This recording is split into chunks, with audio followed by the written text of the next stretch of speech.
So then Saturday comes, right? And this brings me to a poll. I did a poll on my Instagram recently, actually yesterday. It was all day yesterday. Or no, the day before, Sunday. And I asked, wedding DJs, do you ask your couples what they do for a living? And it was a pretty even split. There's a little over 400 votes, I think, 500 votes. And 43% said yes, 57% said no. So it's pretty close. Closer than I thought, honestly. I don't know. So I thought that most people did ask, and I was the dumb one who didn't, right? And let me explain. But I was wrong. So I'm actually in the majority, but it's still really close or whatever. But the craziest shit happened to me on Saturday. This is the Saturday before the expo, right? So this was, not last weekend, the weekend before. So me and Santi arrive, right? And this is the same wedding. If you follow my stories and stuff, there was like a boat on fire, and all that shit, right? Same wedding. Like all this shit was happening the same day. It was insane. I don't know how. But we show up, and there is just unbelievable, like an unbelievable amount of flowers at this place, right? I've been to this venue a ton of times, Bonnet Island, right? But like we show up, and it's just like, this is the ceremony where it's like outside in the, there's like a barn type place. All those vines, all those that's all brought in. Like all that greenage, all the foliage you see in that picture is brought in, right? Like the tables are just covered with flowers. If you look in the background of this picture, all the windows, there's vines and flowers going up the windows. Like they brought that in. They brought in their own tables, their own chairs, their own, because I know what they usually use there. I DJ weddings there all the time, right? So outside decor, furniture, and I'm telling you, it had to have been 30, 40 grand worth of flowers. Like if you know how much flowers cost. Like I'm talking tens of I've never seen so many flowers, right? So many flowers. Like if you've seen this picture, I literally this is 8 bouquets of flowers just for my setup. They just had extra, just throw away flowers. Here, we got some more. We're going to put some here, put some here. There's really 2 large bouquets behind me, plus 2 behind that, plus 2 on the sides, plus 2 on either side of my sub there. Insane. So that's, just so you guys know, so, flowers is one of those things, right? If you haven't, flowers is like an extra, right? It's an extra. You don't need it. So if you ever want to, like a good telltale sign that like your couple has money, if you show up to a wedding and they got like 30 grand worth of flowers, they probably got an extra few bucks to blow, because, the flowers, ice sculptures, these sort of things, it's an extra thing and it's a lot of money, right?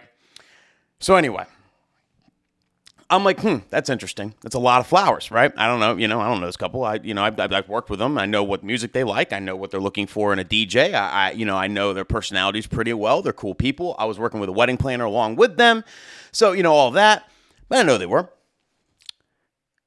Go to ceremony, and I noticed like a couple of like the groomsmen don't have teeth. I'm like, that's kind of weird. It's kind of, you would think at a wedding, like, it's pretty fancy. What this is, easily with the flowers, everything else involved. And plus, this is a very expensive venue. This is like one of the highest end venues in New Jersey. I'm like, well, this has got to be $100,000 wedding. It's kind of crazy that 1 or 2 don't have teeth. But all right, keep it pushing.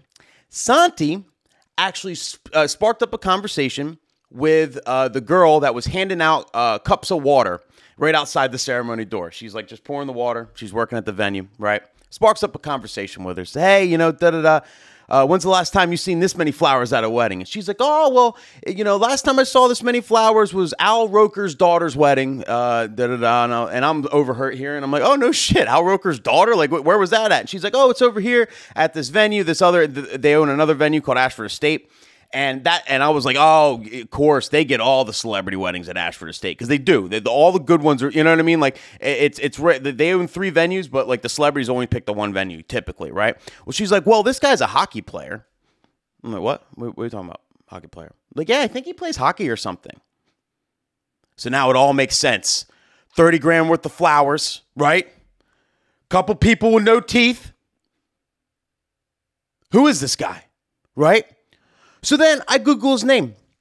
Sure enough, it's Shane Gostisbehere, Philadelphia Flyers. He was the captain of the Flyers for a couple years. He just got traded to Arizona, so he's literally on his way moving to Arizona. But dude played, so half the Flyers team is there. I'm like, holy shit, this dude plays for Flyers? I had no idea the entire time. Like, what? And it made me think, like, shit, should I be asking these questions? But like, honestly, I don't ask. I don't really like do the whole like, hey, so what do you do for a living type thing? Because like it's just an awkward conversation for me because I meet with him the first time and like I ask him that and then like, half the time it's just something that like I don't know anything about or I can't relate to. So it's just like, oh yeah, well I work at a hospital and do the, oh, that's cool. That's what's up. You probably see some crazy stuff, right? Anyway, you know what I mean? Like I don't know what to say and I feel like it's awkward and I've had like, I've gotten into like awkward situations like that, like asking like a question and then I got the answer and it was just like, oh, well, I don't even know why I asked that question. That was dumb. And then I keep, you know what I mean? I just don't know. I mind my business. But I think it would have been really useful for me to know that he was on the flyers because then I could have like Googled all of them, figured out who was going to be there, figured out what kind of music they like behind the scenes. I happen to know the equipment manager of the Flyers, so like I actually hit him up and was like, yo, bro, like what do they play in the locker room, And I was able to at least get that. But like that was last minute at the actual wedding. But it was tough. Like, you know what I mean? Like I could have been a little more prepared if I would have known. So this brings me to some tips I'm going to give you guys with all this, right? And by the way, they raged. It was a great party, the good-ass time and all that. But I want to give some planning form must-haves, right? One thing that I'm going to ask Jana to add to our planning form is, in regards to this would be profession, right? Always, so I think that's, it's easier if it's on the form. If you're asking a person, right, you can have that awkward conversation. But if it's on the form, they fill it out or they don't. They don't have to. Couples all the time leave certain questions blank. Maybe they're not comfortable answering them. That's fine. So all these questions, it doesn't mean you're guaranteed you're going to get an answer, but at least it's on the form. And sometimes you'll get the answer and be like, oh shit, and then you can like look into it. I don't know. Because like this guy Shane too, he doesn't have an Instagram or anything. So like there was a lot of times I'll look up my couple's Instagrams and stuff and we'll get into that, but like he didn't even have an Instagram. So I didn't, I don't know. I had no idea. So profession. Number 2, always ask the couple's age, right? Again, if they're older, some people say, oh, you never ask a lady's age. Yeah, I get it. That's in person, number 1. Number 2, they don't have to answer. If they don't answer, I'm not going to push it. I'm going to be, hey, you forgot to answer the age part. I'm not going to be that asshole. So it doesn't matter. So, but ask their ages because obviously age is very important. You don't want to guess their ages, right? You can get right away like, all right, well, they're 27, 28. So when they were in high schools during this period, so this period of music should work. And let's see what, it obviously helps. I don't have to explain that, right? So age definitely helps. Always ask that of each couple. So, like both parties, both people in the couple, right? Their IG handles. I think this is very important. Again, they don't always fill it out, but when they do, you can stalk them. Okay, you can stalk them. You can see what they post if their page isn't private. And it could give you. Maybe they took pictures at a Ludacris concert. Maybe they. Oh my God, so much fun at EDC in 2019. Or whatever. Now, and I'm sure you're going to have these conversations and they're going to talk to you about it, but there's still things that are hidden in their Instagram that are going to give you information of what music to play, what music to not play, things like that, right? Like, it's very valuable to have the question in your planner. If they answer it, it's a bonus, right? And then the last thing is a hashtag. Same thing. If they have a hashtag, obviously you want to announce it and all that. Hey, make sure you post pictures and use it as hashtag. But some couples establish their hashtag from the jump and they post a shit ton of stuff on that hashtag prior to the wedding, right? All the wedding festivities, all the things they did prior, and that can give you a lot of information. You can search that hashtag if it's a unique one, if it's not like the Smith wedding and they didn't realize that there's 9,000 other ones. Like if they use a hashtag correctly, you could do a search on that, Instagram, find a lot of posts that can give you a lot of information. So definitely do that stuff on your planet forms. Don't make my mistake because, I don't know, that was crazy. I couldn't believe it. I was like, oh, shit.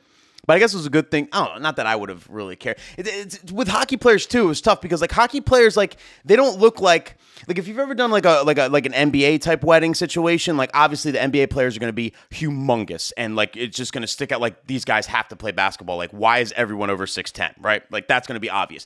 If you do, like, I was at the Eagles Christmas party one year, like, a few years back, right? They're all humongous. Like, some are tall, some are shorter, but they are all just would eat, like they look like they eat babies, like just like you could tell it's a football team. Hockey, not so much. There was one real tall guy. He danced like a Sim. It was like he danced like you remember Sims back in the day? Oh, I didn't do like videos, or I wish I got it all on video, but like it's a, you can't, then before I know it, I'm exposing a public figure or some shit. But anyway, it's harder to tell hockey players, because they're kind of regular people, like they don't look like super, super duper athletic. They're just kind of like just in shape people, Anyway, crazy shit. And that's not even the tip of the iceberg, okay?